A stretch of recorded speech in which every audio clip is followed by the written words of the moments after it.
مرحبا، أهلا وسهلا فيكم باليوم الثاني من فعاليات ملتقى خبز النت. الملتقى هي اللي بيضوي على الحقوق الرقمية بالمنطقة الناطقة باللغة العربية. نحن Good اليوم morning and welcome at the باليوم second الثاني day من of this الجلسة webinar. We're going to رح have several sessions again today that نقدم will cover several محاور themes and أساسية genres, عن including the هلا حنكون challenges we are facing in the region. Our session today will actually try to counter the bias in content censorship. The second session will take place at 4 p.m. It will tackle the Middle East and North Africa at 5 p.m. We're going to present research that we've done at SMEX with respect to some services and their effect on digital rights. And the last session will be on countering digital spying and spyware. You can follow the sessions on breadandnet.com. You can also access the agenda there. You can register and you will receive an email from the team.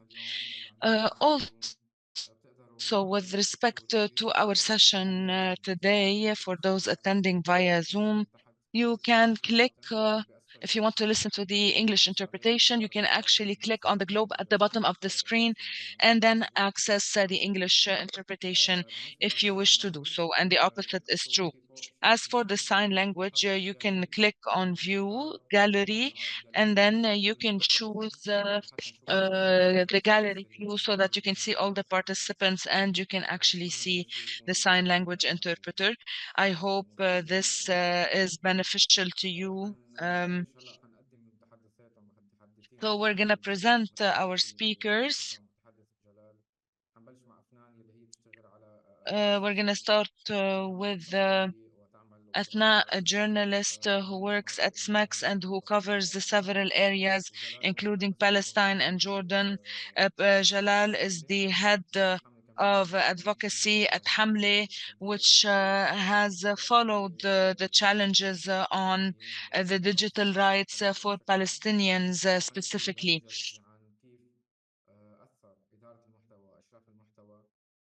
We're going to talk also in this session about how the management of content has affected the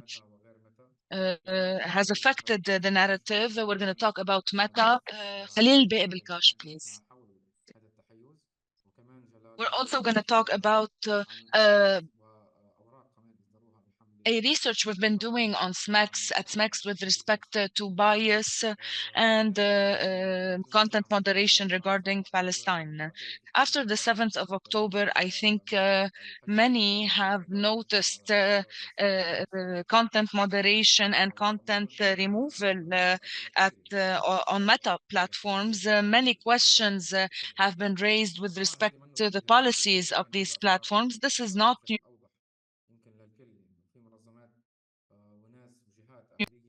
but it has become more clear and aggressive. Many international organizations have been following this matter for a while. SMEX and Hamle were part of the campaign that followed up on content moderation at Meta, especially after the incident of Sheikh Jarrah, whereby Meta actually used PSR, a separate auditing company, in order to moderate the content pertaining to Sheikh Jarrah and Palestine, starting from before October 7th. So we talked about BSR. We're going to start with Jalal. If you can tell us a little bit about the policies that regulate content and how are they affecting the content pertaining to Palestine. We're also going to talk about the TOI regulations or rules for Meta, and we're going to delve about in the details. Thank you so much. We're going to talk about this topic today. Of course, there are several research papers that have been done regarding the policies of social media platforms. As you have said, Abed, we have been following up on this matter for more than a year. Since 2021, this issue has been critical. These policies have been oppressing the voices of users on platforms, particularly activists defending the Palestinian cause and Palestinians themselves. In contrast, we can see an aggressive, inciting narrative and rhetoric in Hebrew. So we can see a clear discrimination in the policies of this company with respect to violence.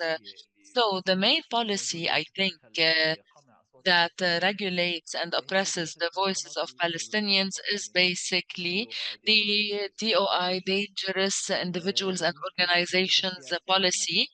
The implementation poses the problem, basically. There is a very high implementation on Palestinian content of this policy.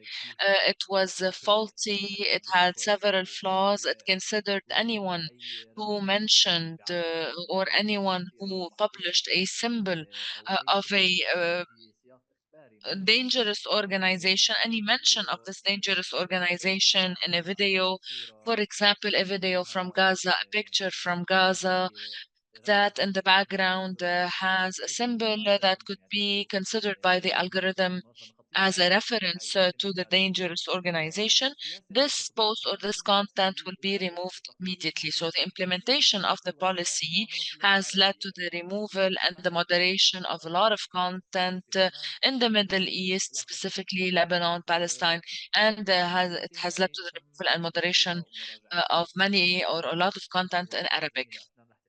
This policy has been reviewed several times. I think my colleague Afnan will talk about the amendments that have been introduced to this policy, but in general, the issue uh, lies in the implementation of the policies by Meta, which are against Palestinians. So dangerous organizations, this list of dangerous organizations is not published by Meta. So we do not have a clear idea who these individuals or organizations are.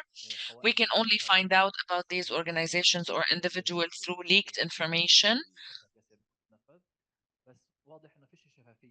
But it is clear that there is no transparency whatsoever from Meta's behalf with respect to this policy and its implementation. There are attempts to review this policy that have taken place this year and last year. They, for example, attempted to review the implementation of the policy. Are we talking about glorifying a dangerous organization or just the mention of a dangerous organization? So this policy is biased against the Palestinians, and at the same time, we can find an incitement to genocide, to war in Hebrew and in other languages, which is not countered by Meta in a similar way or on the same footing, so to speak, with respect to the content moderated pertaining to Palestine. These problems have only exacerbated after October 7th. There was no improvement. So irrespective of the policies, we're also facing problems with the implementation. And I think the PSR report لإدارة المحتوى الفلسطيني والتقليل من إدارة mentions that Palestinian content has been under increased moderation, and the same thing did not apply to the Hebrew content. What did you do regarding the policies? What were the main suggestions and changes that were suggested in order to quote unquote improve Meta's policies? Thank you so much, Abid, for the introduction. I am pleased to be in the session with you. In general, my contribution in this session will basically revolve around a research that has been done by SMEX and which compares the policies and the implementation of policies by Meta. To answer your question, the moderation of Palestinian content has started way before Sheikh Jarrah, since 2014.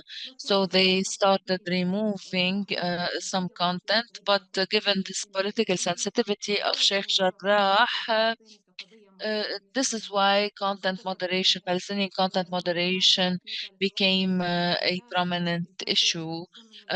Meta was invited to stop these practices individually and through several campaigns, including Stop Censoring Palestine. Also, Meta has appointed BCR, an independent auditing company, to conduct reviews في أيلول 2022 الBCR in قام 2022. بمجموعة من In النصائح September والملاحظات 2022, the بالإضافة BCR إلى توصية أنه presented يجب تحسين أداء its محتوى recommendations in order to الأهم improve في Meta's التوصيات إنه performance and الBCR policies. أثبت بأنه So the BCR كان لها concluded تأثير that على MENA had a negative impact أعضائهم on the والقرارات freedom of expression والمصالح for السياسية Palestinians, وكمان قدرة political البلطجية على participation, الإبداع and freedom والتعبير of بشكل assembly, أعظم also their ability to المراجعة أثبتت express أيضا their بأن opinion and التطبيقات exchange التي بالموقع information. الإلكتروني لمتى The review was كان essential ضمنها because it تقديم was a التطبيقات والخدمات condemnation to المنصات Meta, and it المفتوحة included several والخاصة recommendations مثلا تبطل هاي التقييدات موجودة أو for تخفيض improvements التقييدات in الموجودة order to مثلا curb these behaviors فعلى العكس من that were ذلك prominent during Sheikh Jarrah. الإسرائيلية كانت As Jalal mentioned, تتابع also during the current الاستمرار war, there was heavy restriction الداعم on للفلسطينيين pro-Palestinian وتقريبا تم content. تصفية آلاف Many الحسابات organizations في have monitored the منظمة violations ديسكورس توقفت of إعدادها freedom of ألف حديث expression عن rights. المحتوى الفلسطيني Human Rights نظم Watch alone monitored around more than 1,000 cases or 1,000 violations by either removing or either through the removal of this content, the moderation of this content, in addition to other restrictions that do not follow any specific policies. Also, to measure Meta's commitment to these resolutions and how serious they are in protecting Palestinians' right to defend themselves, it's enough to take a look at the current war. We saw that the restrictions have exacerbated. I'm going to give you specific examples. In 2021 and 2022, the BCR asked Meta to set policies restricting the definition of violence because not all content on social media is violent and many of it has a legal basis. In the current war also we saw an expansion of the definition of violence, and we saw the removal of many posts that do not incite to violence. For example, the slogan, Palestine is free from the river to the sea. This is a slogan that has been restricted and removed by Meta following the or community guidelines, but the policy analysts and all the words present in the slogan do not represent an incitement to violence or to hate. There are several examples in this regard. The 21 recommendations published by BCR have been studied one by one in the research, and we saw how this war has yielded increased qualitative and quantitative restrictions on Palestinian content. This applies also to other policies and community guidelines that have to do شكرا with أفنان. أنا hate بدي speech أضيف and other شغلة للأسف إنه كان issues. في بأسئلة Thank you مهمة so much, Afnan.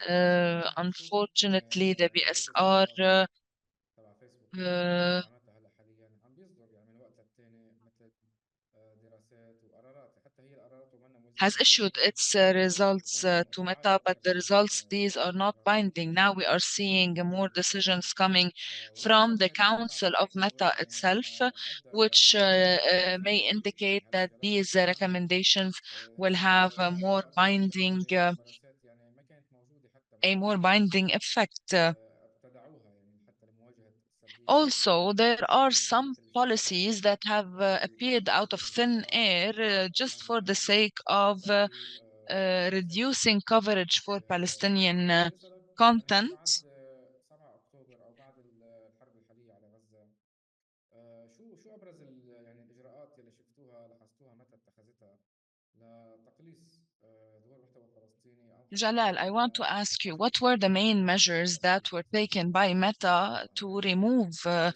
the Palestinian content and actually curb the Palestinian narrative on Facebook, Instagram, and WhatsApp? Thank you, Abed, for this question. As you have mentioned, these policies are not new. These policies have been in place, but we noticed that they have been overstretched and over-exacerbated after the 7th October, as if they adopted specific community guidelines. And these community guidelines that actually ended up silencing the voices of Palestinian activists. We have monitored all of these cases, different patterns of violations. Meta does not recognize that it has a policy of shadow ban. The shadow ban basically consists of ambiguous policies where the user can see the difference on Facebook and Instagram in general. Maybe their story reach drops drastically. Maybe their Instagram stories are usually have regular views for years on end, and as soon as someone starts talking about Gaza or Palestine or uses a hashtag I stand with Palestine, they can experience a drop in the reach of their stories and their posts. كانوا ورا بعض ولا في ناس Maybe حاطين يعني ستوريز متتالية يعني هون 5 maybe ستوريز some هيدي 5 ستوريز people هيدي ستوري posted ثانية هيدي several 5 ستوريز stories. You can see actually this story has 500 views. This story has 50 views. Yes, there is a restriction on the reach, of course, on Instagram by Instagram itself. They limit the reach of political content whenever the content is of political nature. They consider it as something that is not a priority for the algorithm, so they limit the reach, and therefore basically your story will be at the end of the timeline, and your followers might not be able to see the story unless they go to your profile and click on the story to see it. There were also geo restrictions that were experienced. There are some countries, countries that prevented you from seeing the stories. You might see very low views on political stories, and other stories basically you can see higher views. The shadow ban basically does not or is not limited to the algorithm itself. It might actually ban you, for example, from seeing the story if you're in France, the Netherlands, Germany, etc. Also, there were restrictions on comments, the ability to share videos and posts tackling what is happening in Gaza. Also, banning commenting. This is basically, it was clear that this procedure was used to limit the reach, even though the excuse that was used was that they're trying to prevent spamming. Also, some emojis have been banned, the Palestinian flag, the red triangle, different emojis have been banned. And if you use these emojis in your content or in your comment will be removed. So there was this much restrictions. Of course, any hashtags pertaining to anything happening in Gaza, any hashtags, for example,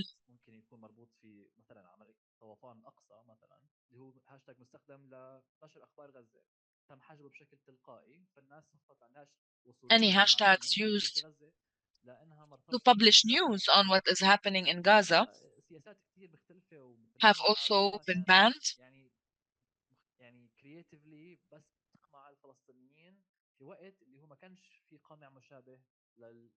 So these policies have been creatively used to ban Palestinian content while they were not used to ban Israeli content. You talked about hashtags and comments. We have followed up with many organizations, and Meta basically said that or blamed it all on a technical issue. But this technical issue, it seems that it applies to pro-Palestinian content and Arab content. The technical issue is basically only a pretext. It's not really maybe a mistranslation was considered a technical issue. When you, for example, open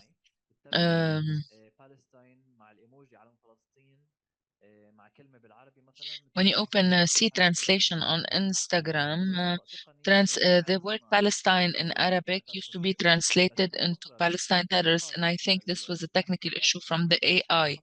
But I think for the comments and the hashtags, it was an attempted intervention from the state or from the company itself in order for them to maintain a happy, positive content that does not contain any news regarding the genocide. So this was an intervention from the company.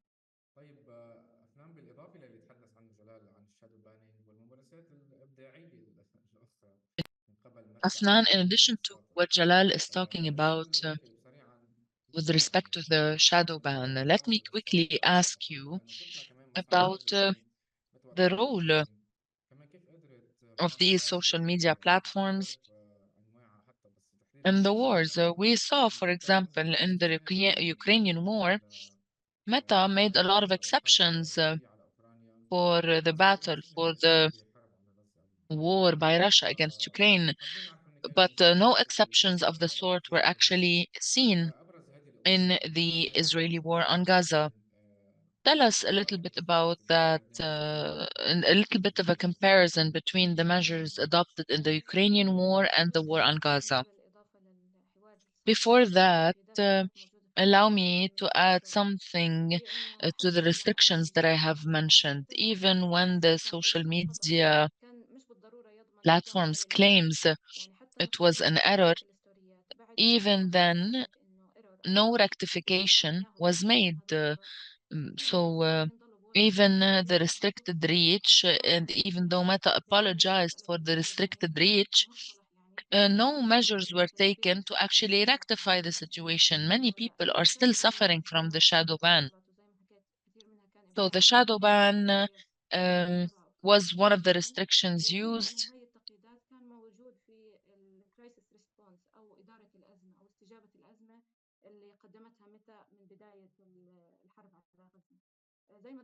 And this was part of the crisis response used by Meta ever since the war on Gaza started.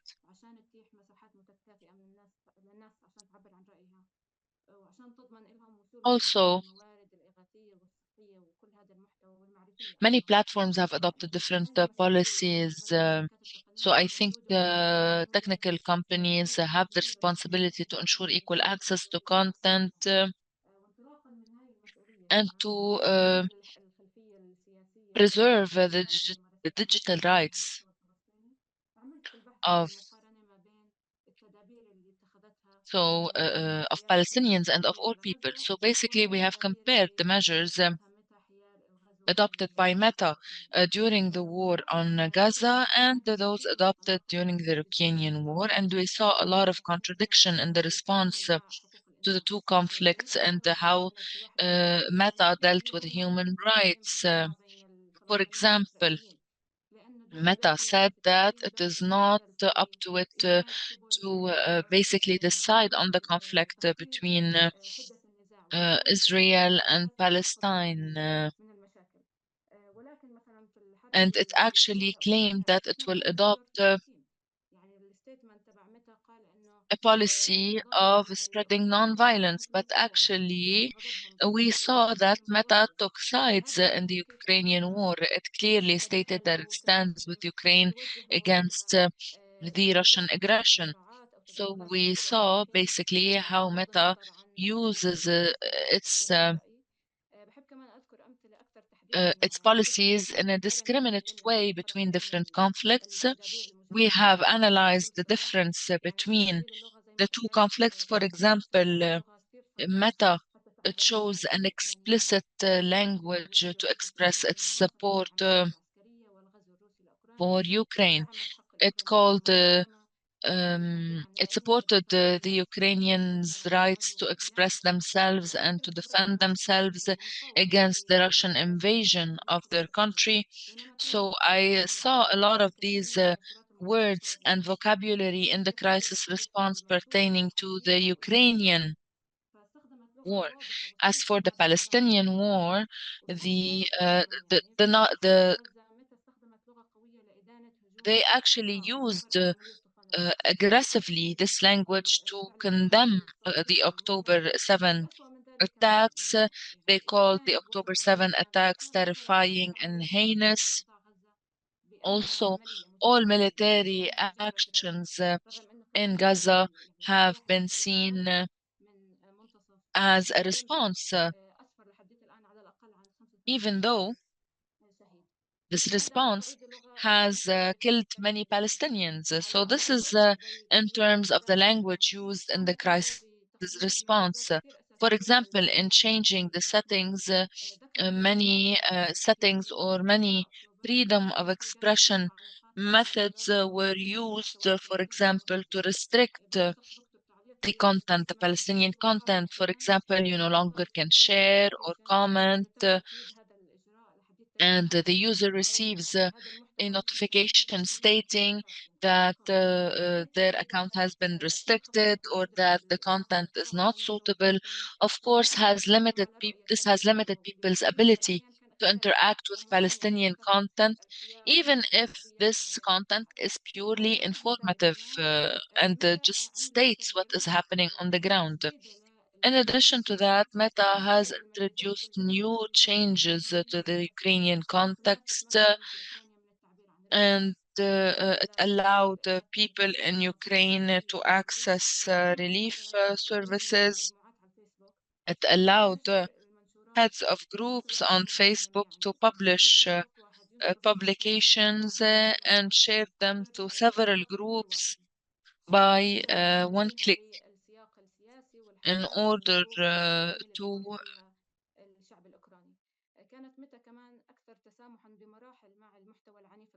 to accommodate for the political and social context that the Ukrainians are experienced. Also, there were a lot of exceptions that were made by Meta for the Ukrainian war, for example, especially if this content is coming from the victim side, from the Ukrainian side. But unfortunately, the situation was not the same in Gaza. There were a lot of restrictions of violent content. Also, the DOI list many, for example, posts that talk about Hamas or Hezbollah or the names of Palestinian martyrs, even if the content does not glorify these DOIs, the content used to be removed.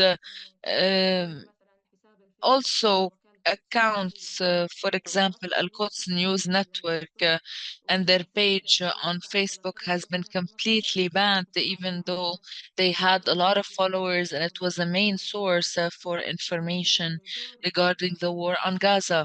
So Meta has played a significant role in the war, and I think they realize that. But unfortunately, the response made for Palestine was highly contradictory with the response made in Ukraine. So we can see a clear bias, Afnan, as you have said, and this bias is not always for the sake of the people. And as you said, these social media platforms have played a significant role in these wars and conflicts. In other cases, sometimes content moderation is very minimal. It's not highly activated, as we can see in Meta. I'm going to give the example of X, and Jalal, I think, is more capable of talking about the subject.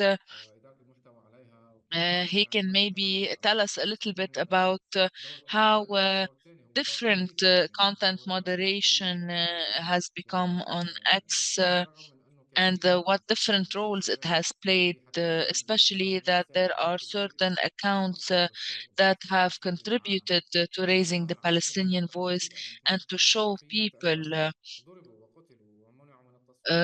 what has been happening on the ground, because as you can see, many journalists were attacked, were killed. Tell us a little bit, Jalal, about X and other platforms.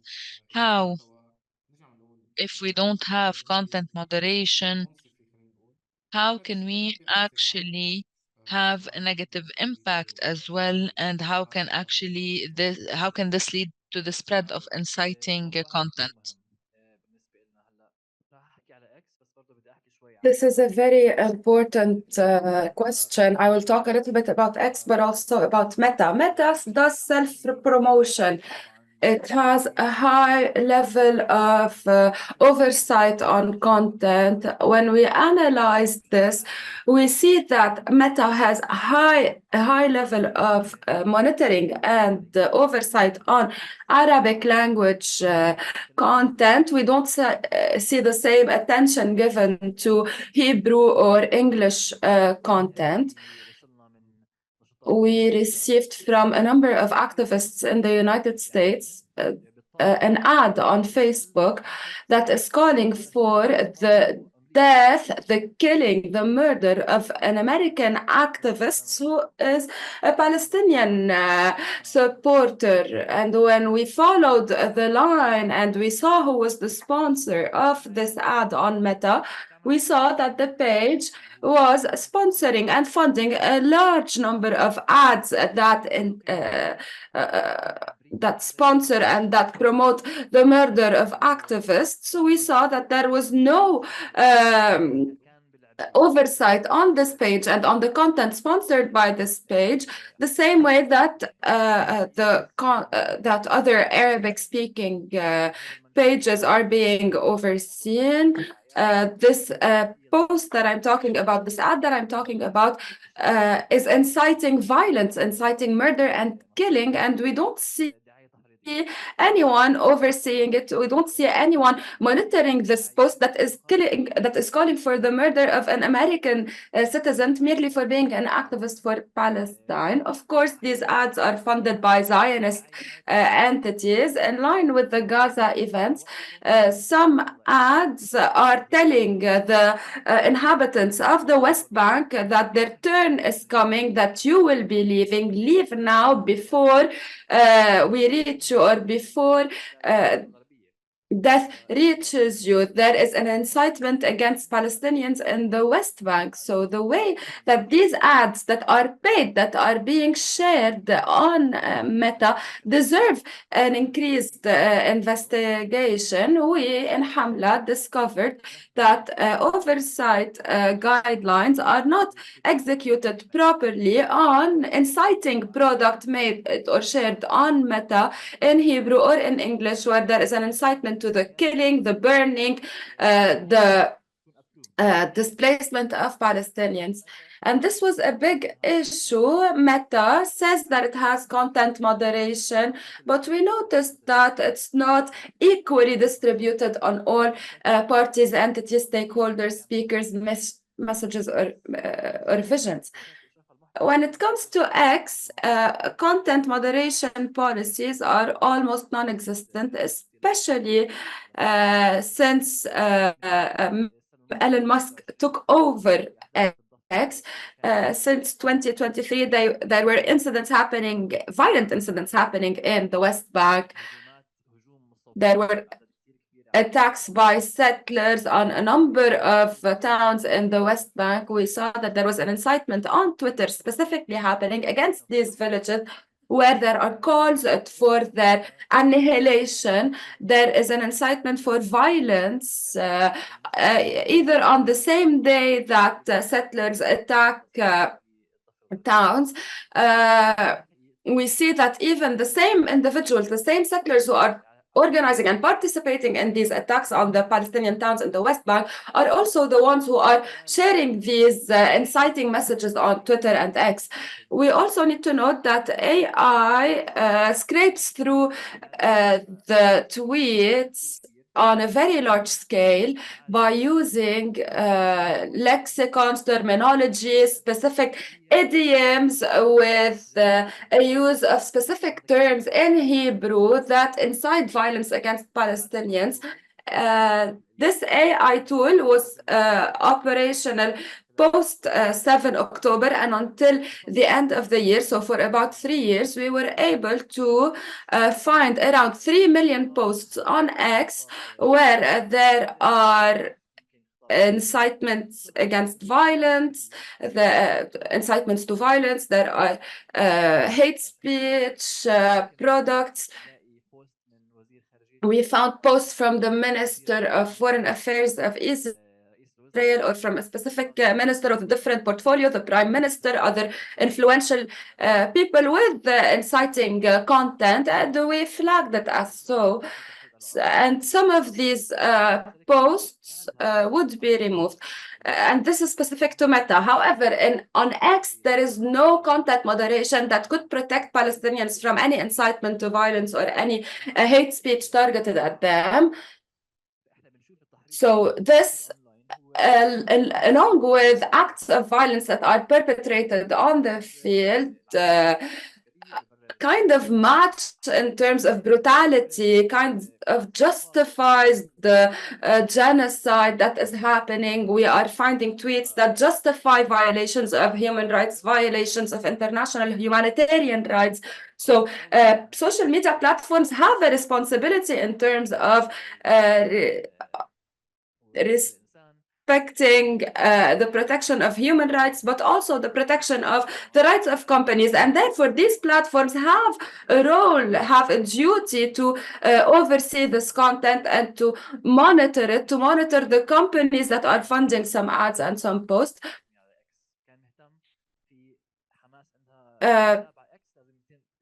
Elon Musk was more worried about deleting Hamas's account on X than protecting the rights of Palestinians to express themselves on X and to show the violence they are subject to. So illegal content was removed when it was related to Hamas, but when there were millions and millions of posts that incited towards violence against Palestinians, that contained hate speech against Palestinians, were not removed. Some posts talk about the genocide in Gaza or outside.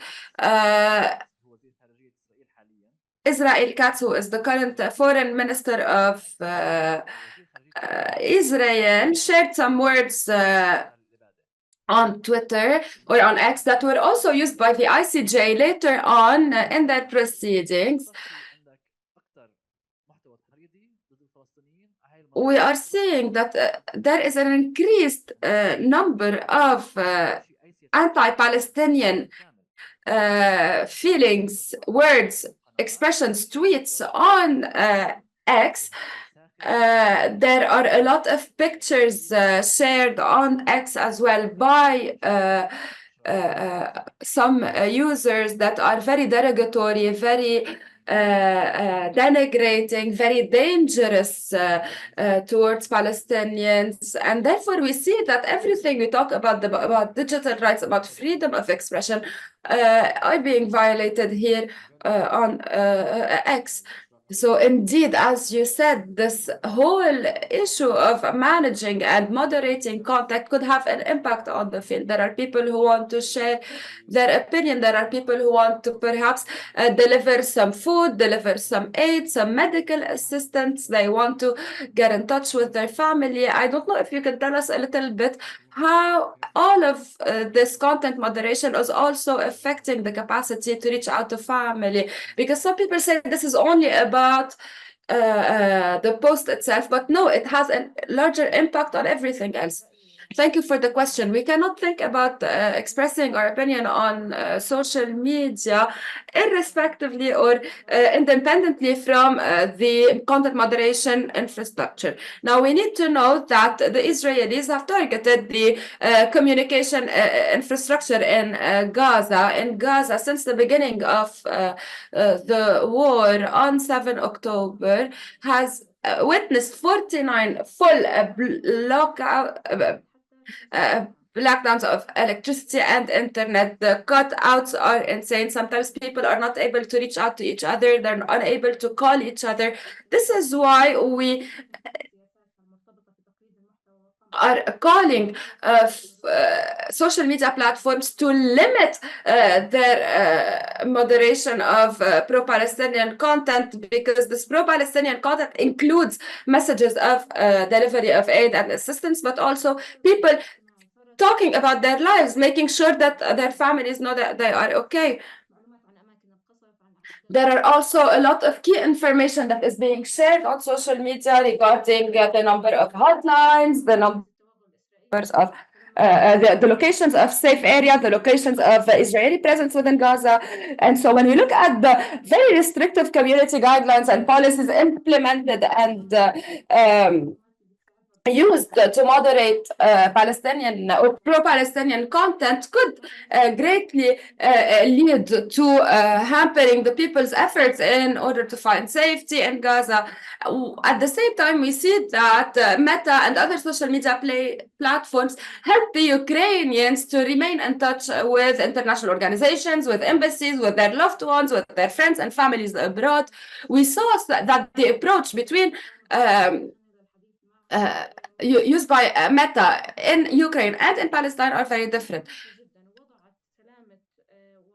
Meta put the safety and the access of Ukrainians to health assistance, to food, to safety at the top of its priority. We don't see the same being done in Palestine. We don't see the rights of Palestinians and Arabs being respected sufficiently, or in the same way that the Ukrainian rights were. We don't see any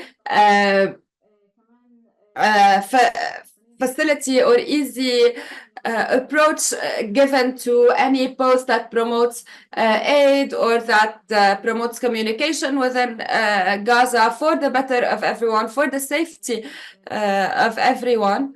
We see that Meta and other social media platforms are not assisting in the facilitation of delivery of aid, of money to people in Gaza. We see that Israel is also using these guidelines, these community guidelines and policies to strategize in the war efforts.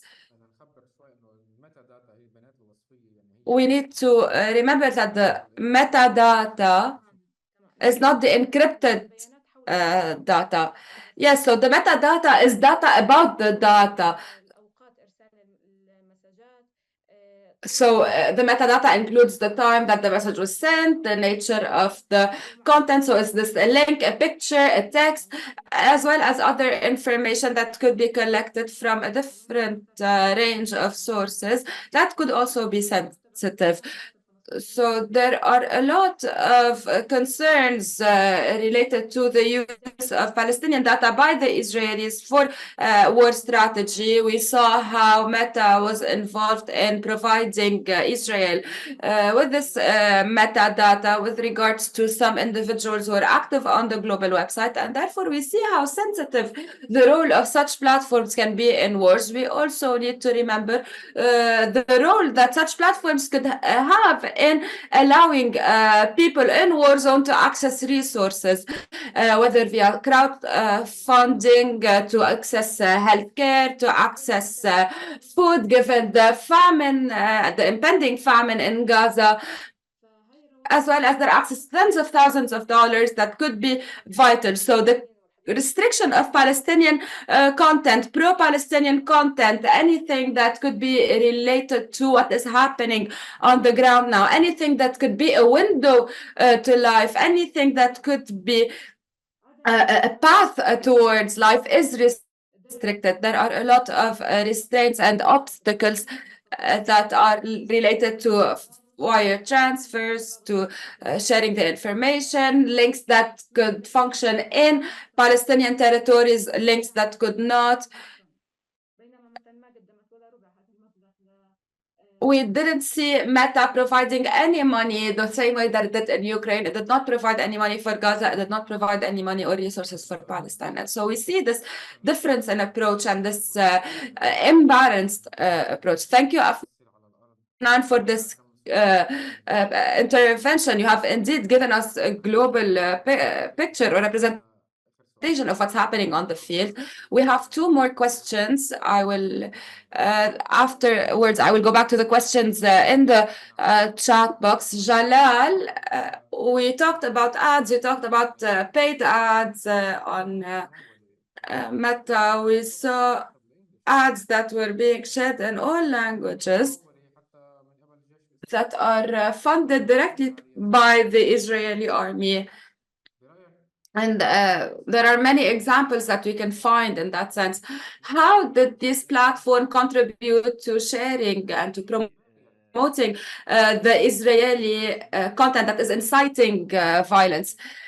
I think that this is terrifying. We noticed this at the beginning of the war against Gaza. We saw that this promotional content was targeting European citizens, German, French, and other nationalities.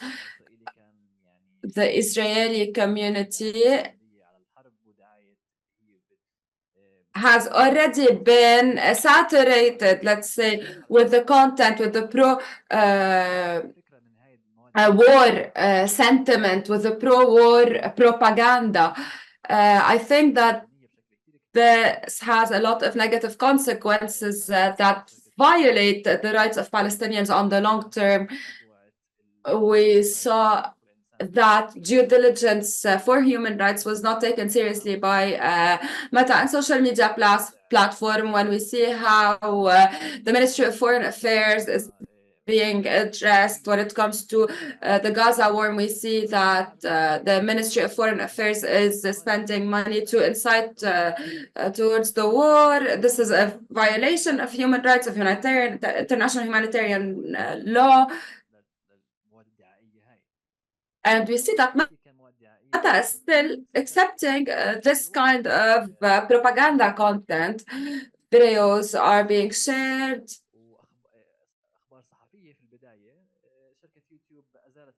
YouTube, after being reached out to by a number of activists, removed some propaganda content, hid another number of posts or ads, but it seems that YouTube is not doing sufficient efforts in that sense. We can say that so far, Palestinian content that contains general information or general content, general culture about Palestine is being restricted. Macklemore's song, when it was shared on YouTube, it had about 100 million views on Twitter and Instagram when it was first released. Now on YouTube, it has barely 100,000 views because there were age restrictions to access the song and then less promotion for it on the feed. Of course, there is no reason for this restriction. At the same time, YouTube did not restrict songs issued by or released by Israelis, songs that became very famous among the Israeli people, despite the fact that these songs have words that incite towards violence. We see restrictions on Dua Lipa, on Mia Khalifa, on Dua Lipa, who have all spoken up for Palestine. We see that there is an Israeli song that called for the death of all these people, all these artists who are well known, and this song still was not deleted or removed from YouTube. It was not restricted. On the other side, we see that Palestinian content is increasingly moderated, increasingly restrained.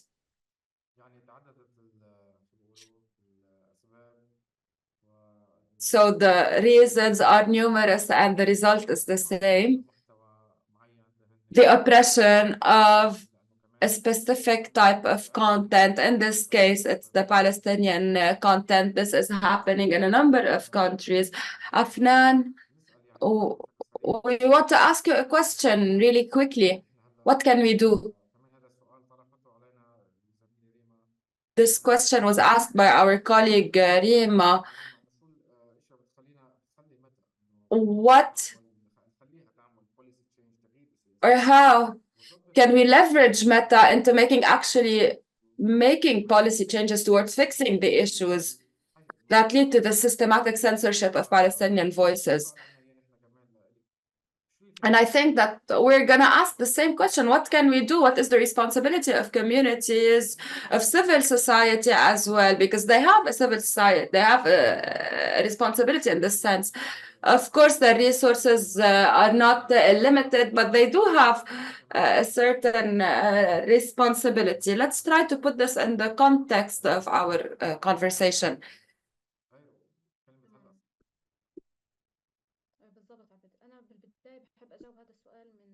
Yes, I would like to respond to this question, but from a research perspective.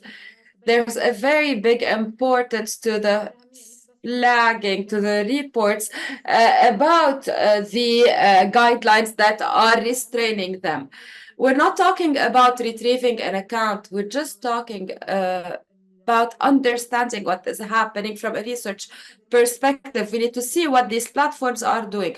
The more data we have, the more research entities or stakeholders can find a better understanding of what is happening in order to find solutions for the future.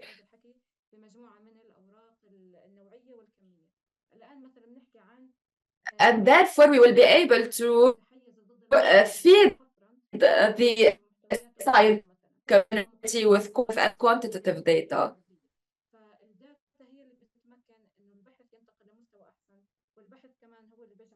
Data can show us if there is a bias against Palestinian content exclusively or not. It can show us how the practices are made, and we can see how we can move forward. So we're not only aiming to retrieve the posts that were restrained or removed, we need to improve the way the policies are implemented, and we need to see how we can improve the reach of pro-Palestinian content.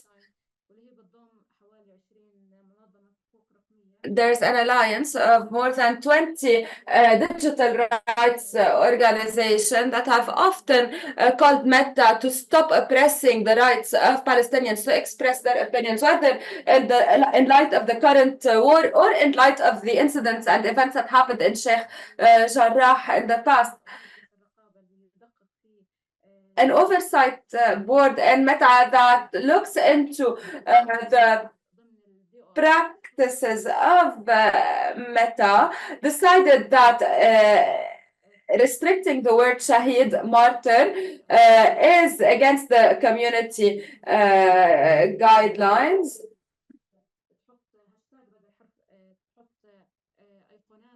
Of course, some people are trying to add symbols to replace words, and to go over the restrictions. The oversight board in Meta, after all these requests, after all the calls throughout the years, came to the conclusion that restricting the word martyr, shahid, is unfair.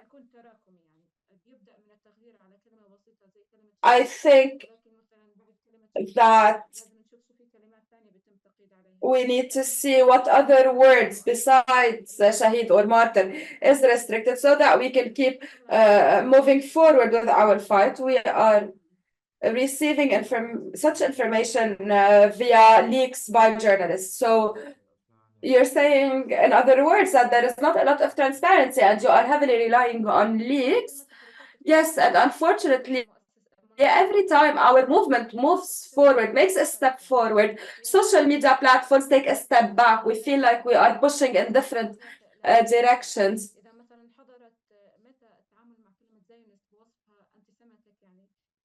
If Meta decides that Zionist is anti-Semitic, a lot of content in the Arab world will be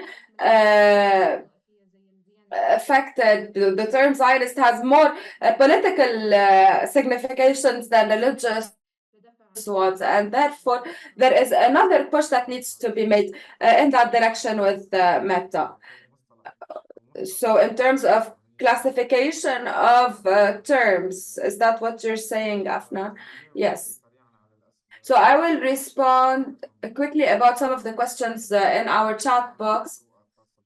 So one of our attendees asked, Doha, you asked if we can share the content of these sessions. Yes, we will be sharing all of the content. The research is shared on the websites of the different partners. You can access them easily. And of course, if you have any specific requests, you can reach out to any of our colleagues via social media, whether in Bread and Net, Hamla, or any other colleague, and we can give you access to the research. Our colleague Mohammed is saying that we noticed how Meta is trying to limit access to some pages.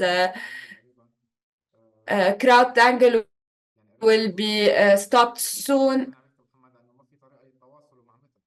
Mohammed is saying that there is no way to reach out to Meta in order to appeal some decisions made by Meta. In SMEX, we have a help desk. In Hamla, there is also a reference or a focal point. You can reach out to any of us and we will try to help in that sense. I would like to thank you, everyone. Thank you, Jalal. Thank you, Afnan. Thank you to the audience, the interpreters. For those who are not able to attend the session, you can watch it again on our platforms, on social media platforms. Thank you so much.